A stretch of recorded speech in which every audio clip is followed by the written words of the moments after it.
Right, so today we're going to talk about the Australian political system, the economy of Australia, and then a little bit about geopolitics. So first, Australian politics. So what you need to keep in mind here is that in Australia there's a lot of government. You have 3 different levels of government. You've got the federal government, that's the government in the federal capital of Canberra, the Commonwealth government, the Commonwealth Parliament. Then you have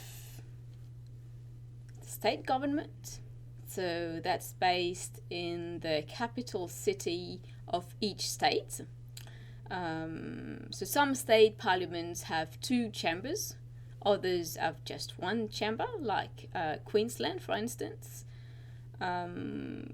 Well, the main thing you need to remember here is that the name of the head of government in each state is the Premier. Premier. And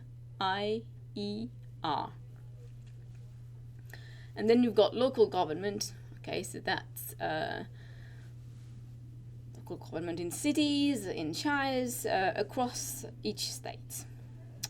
So each level of government has its own rules that determine how much time lapses between elections. So some states have fixed 4-year terms, others are variable 4-year terms, and the Commonwealth Parliament has 3-year terms. So in short, that means that Australians are constantly involved in elections. So we'll focus here on the Commonwealth government, the federal level. So as you can see here, the Parliament in Canberra. The federal system of government in Australia is sometimes referred to as the Westminster system. Okay, so you probably have guessed here, it's because it combines elements of the Washington system and of the Westminster system.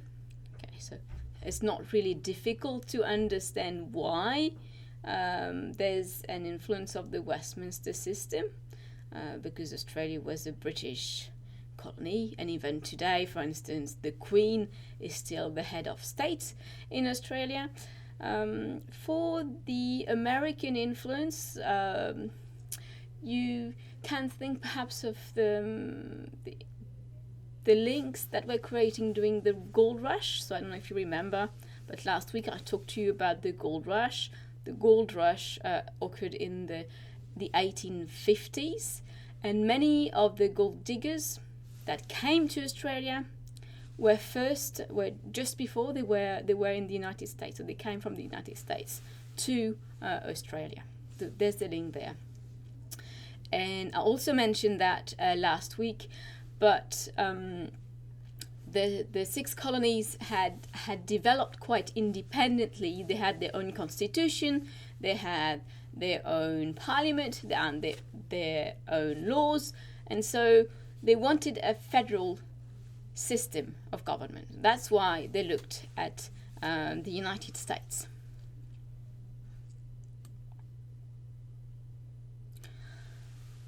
So from the United States came the federal system, with powers divided between central and state governments. Also, they created a court to settle disputes between the national government and the states over the exercise of power.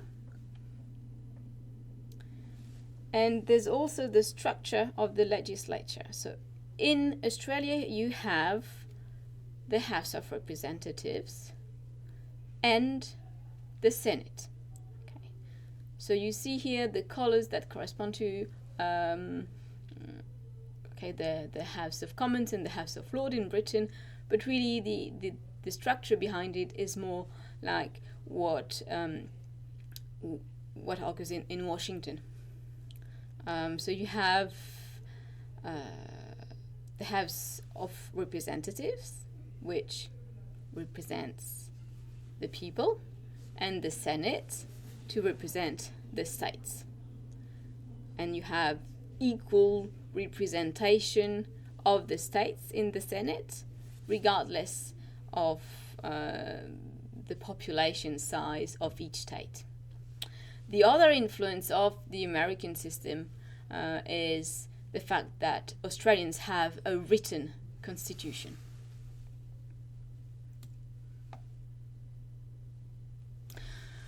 From the United Kingdom came a responsible government, so the practice of ministers being members of parliament and having to obtain majority support from the lower house. As I've just said, they do not have a president.